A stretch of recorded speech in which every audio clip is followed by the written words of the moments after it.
Hey there, everyone. Once again, it's Andrew and Nick. We are coming at you with another reaction video. Today, we are looking at another song by Puscifer. Nick, this is The Humbling River. With a title like that, I just want to throw right to you with what you think this song might be about, and then we can get into it. Man, I don't know. I mean, if I've got nothing in terms of symbology, but in terms of if you've ever gone rafting and if you come to respect the power of what a river can give you, man, you know that you are nothing in the face of nature, that you're really riding the river, whatever it has to throw at you, and you've got very little control. You just have to be able to navigate around the rocks that are waiting to smash you. Good. And one thing that I'm trying to do here as we move further and further away from the Tool discography is that I kind of want to just push you over the edge when it comes to some of these songs. I don't want to give you a lot of ideas of what's going on. I did want to mention Karina Round. That is the female vocalist that you'll hear when we listen to Puscifer. There's a few of them, and a lot of the band members are interchangeable because this is definitely a solo work that has kind of grown into a more solid band. But Karina Round, amazing solo artist, amazing support artist, and definitely the other half of the pistons that are the engine Puscifer. So with that, there's really not much else to say about these guys that wouldn't catch people that already know what they're all about up. And yeah, this is The Humbling River. Okay, The Humbling River. Here we go.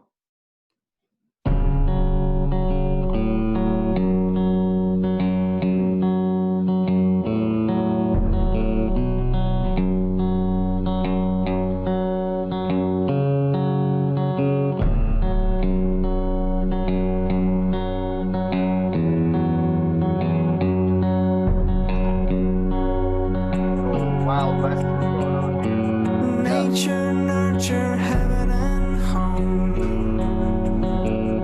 Some evolving by them driven to conquer every mountain shown, but I've never crossed the river. Brave the forest, brave the stone.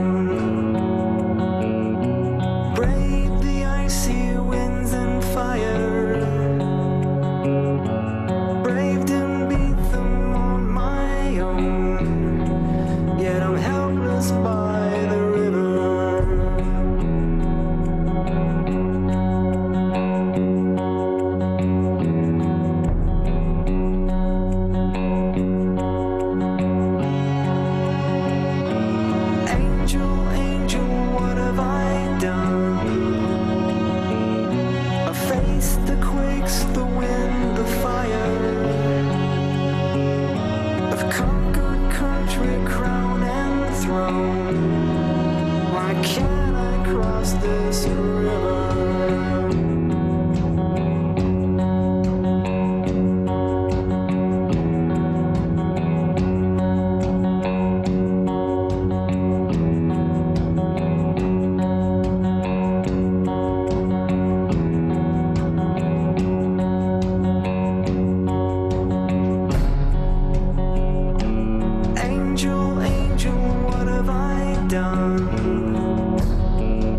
I face the quakes, the wind, the fire.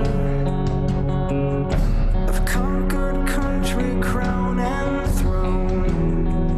Why can't I cross this river?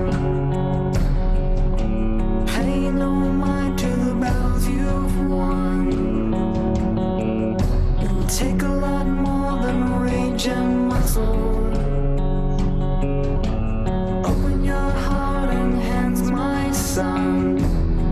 Or you'll never make it over the river. It'll take a lot more than words and guns, a whole lot more than riches and muscle. The hands of the many must join as one, and together we'll cross the river. It'll take a lot more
the river.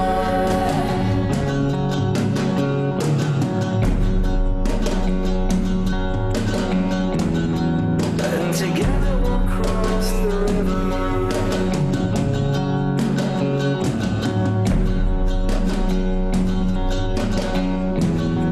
And together we'll cross the river. Nature nurtured heaven and home. And together we'll cross the river. Nature nurtured heaven and home. And together we'll cross the river.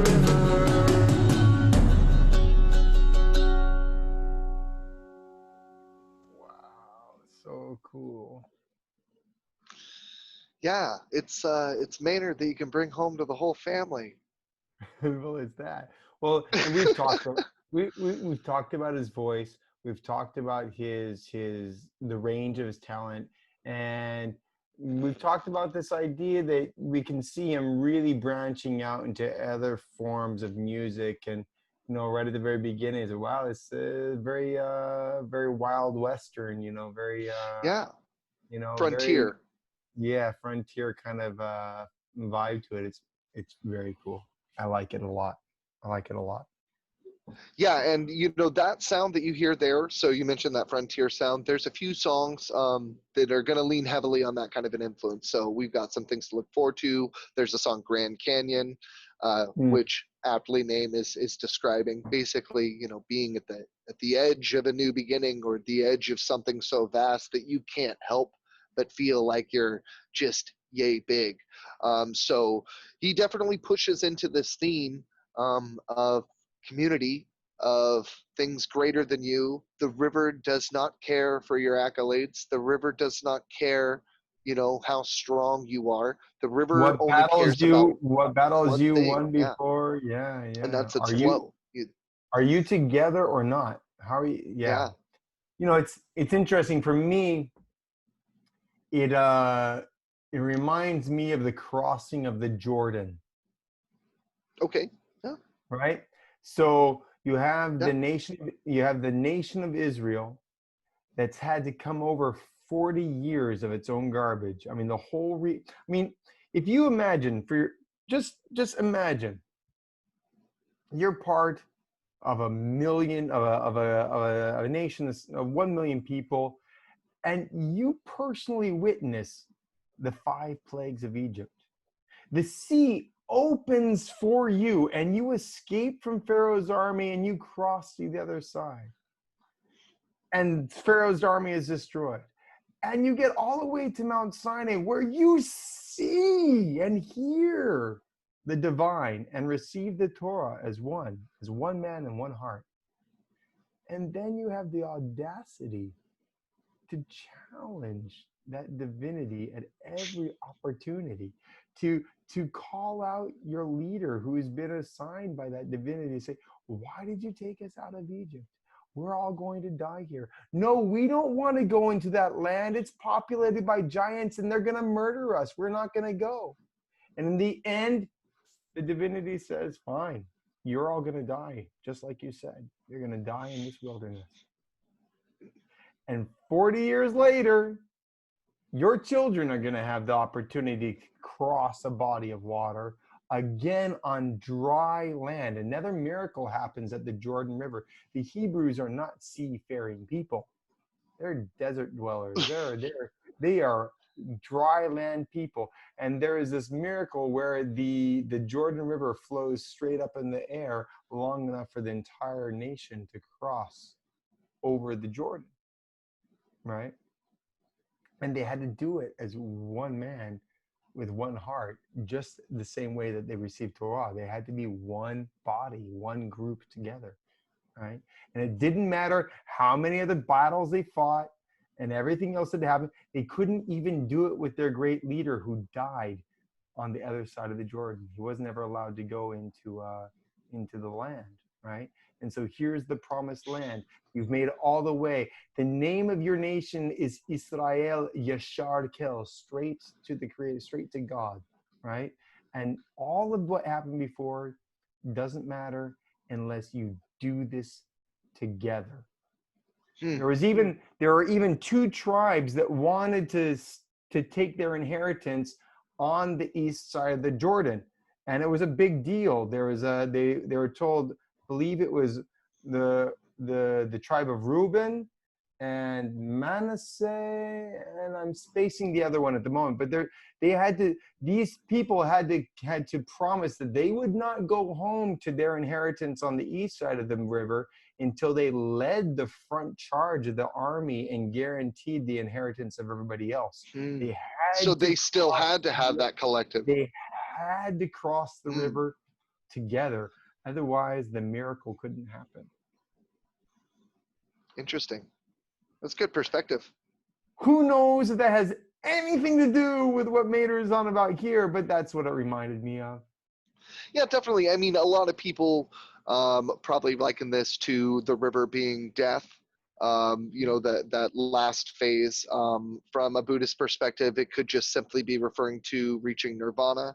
There is talk of crossing that final great river, and just throughout history in lots of cultures, they talk about crossing of a river being a very large and quite frankly tough thing to do. It would be something that would be written about, that only the strongest or only those that work together to overcome the power of a force that you have no control over when crossing a river. And of course, I mean, my first thought when I first heard this was more like the Oregon Trail, because that's what I remembered growing up, is that they had to cross the river, the Columbia, towards the end of it. And that was the hardest part of the whole journey. So, Man, can you imagine? yeah, exactly. So, I mean, tons of symbolism in here, but I mean, musicianship, top notch. We get what we're paying for when it comes to the great sounds of Puscifer. So, I mean, with that, there's really not much to say. Let us know what you guys think. Tell us what the Humbling River means to you, your own humbling rivers out there. Like the video, subscribe if you haven't already, and we'll come back with another one as soon as we can. All right, great. Thank you, everybody. See you next time. Bye-bye.